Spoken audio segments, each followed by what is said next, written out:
Hello, I wanted to create this video because it's in reference to blockchain, the technology surrounding it, sustainable farming, cacao, who, what, when, where, and why. And I wanted to, and I'm going to frame this opportunity based on this pilot project. This portion of this pilot project is beginning with me being able to actually go into the field, which is really actually the beginning process. However, this product does not grow in the area where I discovered the shelf-ready product. It does grow in some warm regions of the United States, upper 48 states, which would be Florida, and grows in the territories like Puerto Rico and the United States Virgin Islands and Hawaii, which is a state. I do understand that there are some properties, some estates and plantations out there in Hawaii that this cacao product grows. Part of this project really is to just kind of understand what has gone on since the devastation in Puerto Rico with the recent hurricane a couple years ago, and look at the recovery process for Puerto Rico regarding this particular product, which is the cacao. It grows on trees. It's low-hanging fruit. In America, most of us are exposed to cacao as chocolate. And in the black community, and African American community, and many other communities, we're exposed to it through cocoa butter, cocoa oil, and these are the external derivatives that you can use on the skin, which in my case, I used it and use it on the skin, and was suggested to use it on the skin at the time when I first discovered the product. However, I'd been eating chocolate for years, and I used to think that chocolate made you go to the bathroom, which it does not. Other stuff makes you go to the bathroom. Cacao chocolate is associated with really being a fruit of love. It actually cleanses and cleans your arteries, it cleans your heart. That's why it's associated with Valentine's Day, mostly a lot getting chocolate on Valentine's Day. So it's a huge marketing opportunity for those who are in the business directly. In my case, I had began studying the Series 7, and as I'm studying the Series 7, I'm looking at this, I'm thinking, how can I become a commodities broker? So as a commodities broker, I'm thinking, I don't have or know of, which one do I decide? This needs to be more specific to what I want to discover in Series 7 to be a commodities broker. I'm thinking, I need to make a change, my career, my life. And I said, well, this book is it's a pretty challenging book, so I put the book down, and for 3 days, I thought, man, I'm just overwhelmed by the volume of commodities that are traded on the stock market. 3 days later, lo and behold, something came to me and said, you do have a commodity. You do have something you can learn this Series 7 exam for. And I said, what to the question? And it said, remember the cocoa? Remember the cocoa butter? And I said, I do have a commodity. So I said, I do have a reason to be interested in passing the Series 7 exam, or at least attempting to study it.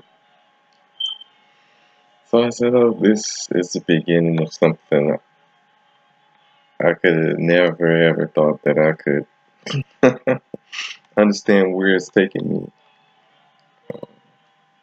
So here I am today, beginning part of my pilot project. This is a pilot project to see where the project grows, being exposed in an environment where it grows, understanding the area, the lay of the land, the regions, everything surrounding that as far as I can learn during the short period of time that I will be in the field. So I thought of including I always have a theme for the event surrounding whatever project I'm beginning. Usually, sometimes these are agendas set around a time period of like 30 minutes to an hour. So in this case, official pilot project, I'll read my official anthem for my pilot project is the Star Spangled Banner. The official flag is the United States flag. The official music is Latin jazz. Love Latin jazz. But this specific area, island, where I'll be visiting, this specific genre of music is the bomba y plena in Puerto Rico. I don't have an official media and consulting because I didn't get word back from the person that would be able to assist in that. My official cryptocurrency is Bitcoin, which I hope to own at least one Bitcoin. My official platform for the Bitcoin is the Ethereum platform for Bitcoin and cryptocurrency. And this is dubbed Operation Seek and Find. The official catchphrase is hashtag dude sells beans. Cacao. Official dance for this pilot project is the bomba. You dance the bomba if you are in Puerto Rico. Official biblical verses, I did go there, are Genesis 41, 46 through 57, verses 47, chapter 47 of Genesis, verses 13 to 26.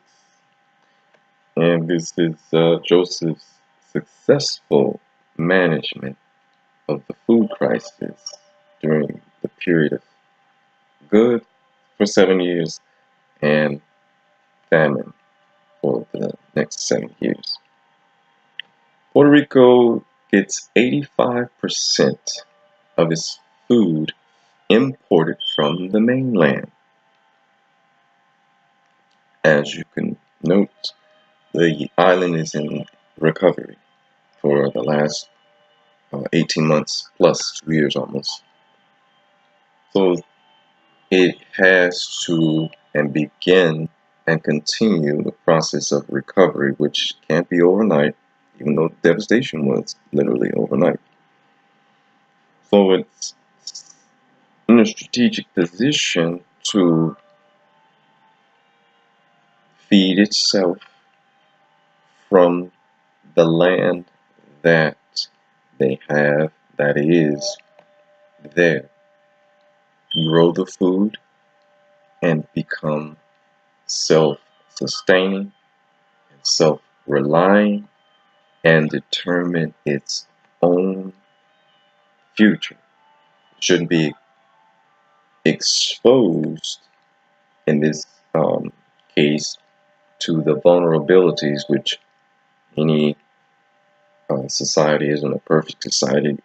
That's why we, get in a position to recover. So, in the position of recovery, it stands to benefit substantially through its resources there on the island, which a natural heirloom for Puerto Rico.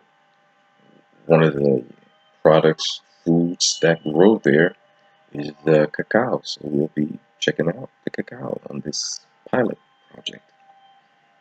So continuing with my official theme, the official mission is cooperation with the local farms and co-ops. The official role is to become a cultivator and to work with those that are there locally with how to grow this product, understanding how this product grows, everything's going on in the environment there, how it's going to rebound.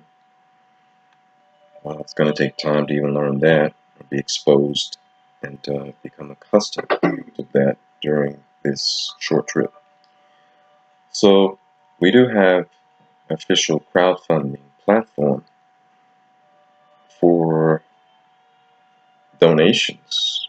Donations, yes, in our crypto exchange, which I'm on Coinbase, and I'm on and have a trusted wallet to secure Bitcoin and use the Ethereum network to understand how transparency in the blockchain for this ethical procurement of natural resources like the heirloom cacao or cocoa trees, how they're grown, the way they're grown.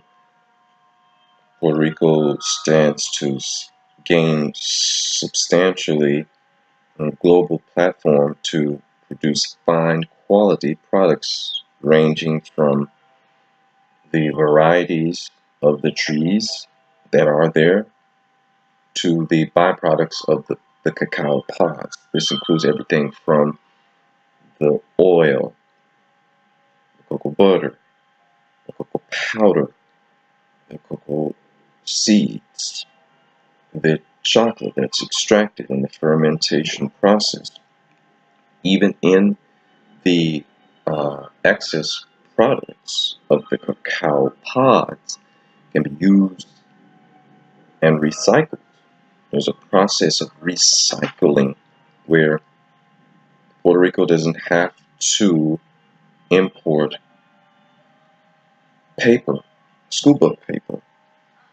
The same pulp that comes from the cacao pods can be manufactured, recycled. Even the old trees, the wood, can be recycled and make scuba paper. It can make pencils. It can make straw paper for the straws, plastic straws, the outside covering. This can all be used. Everything from thread, combining products that can sew into t-shirts and hats, like this hemp hat that I'm wearing, this hemp shirt that I'm wearing. The cacao recycled material can be blended, mended into the fibers that can make these and combine in the strengthening aspect of the hemp to make other products that produce and bring products, other byproducts together. T-shirts, hats, socks, underwear, scuba paper, even ties, bow ties and regular ties. All kinds of products that you can use, like this logo of mine that I have back here behind up here, paper. So there's many opportunities for this byproduct and recycling to be exported to the States or United Kingdom that can process this pulp, that can process these cacao pods and make all these other products that people buy every day. They don't know where these straws and stirrers are coming from when they buy their coffee. When you get a thermal warmer, a hand warmer when you get your coffee, the sleeve that goes up on the coffee, recycled materials, cacao, recycled materials combined with cardboard can be blended and molded into shaped to another winning product.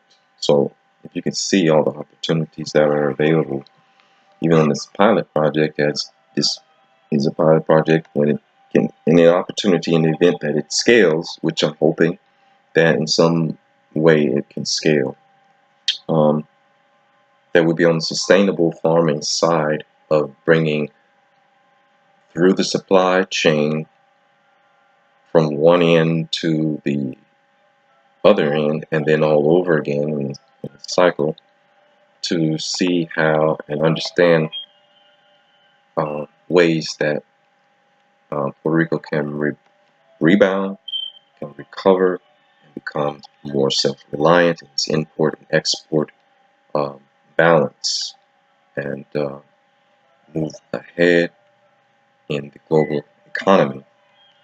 So we're looking along the way, even now and after, to link up, to join forces, partner with others on the blockchain technology, supply chain and logistics, import and export, and work with other entities, parties that will add to and add value to this opportunity to assist with the recovery in the island and for the United States territory of Puerto Rico. So hopefully in the comment section I will be adding links and ways that you can donate to my pilot project, and based on the response, and we will be able to move forward and take it to scale. It won't happen overnight, but it's something we're planning ourselves an opportunity to move forward and gain an opportunity to study and research and understand how we can move and add the blockchain technology to sustainable farming of a specific product and other products that have to and will grow and are already growing there on the island, for the island to be able to take care of itself in the event of future hurricanes and disasters, and become more self-reliant, more resilient, and able to fend for itself in the time of disaster. This includes renewable energy sources like solar power and wind power. This includes being able to use cacao husk and make fuel, because of the excess heat that's generated. It's still left in the pod. Oftentimes, a lot of times the heat is still left in there. So a lot of times the animals can't really eat all of the cacao up, even though you can feed a substantial portion of the heat content, even from the excess materials, the heat and the energy that comes from the cacao pods after they're cut is a it's a great value, and it's an energy source just laying there on the ground, rotting away. So if we can place this pilot project in a position to gain and benefit over time, create opportunities for people that already live there on the island during the seasons that the product does come off of the trees, at 2 times a year usually, or sometimes there's another gap in the season, another um, time during the season when the pods will produce, but not as substantial as the normal growing season, which is in some cases April, May, or sometimes March, April. I want to say March, April, which in DR and PR they're already cut for the year, so it's usually March, April. The upcoming season, which I hope to make another trip there, which you can donate to. You'll see the link in the comments section for my Bitcoin and my Coinbase wallet. My donate to my upcoming pilot project, which will be for the next season to begin when the October-November season comes out. I'll be generating another opportunity to continue the pilot project during that time. And you can assist in my research during that time. And I appreciate you watching. I'm CocoMogul. Have a good day.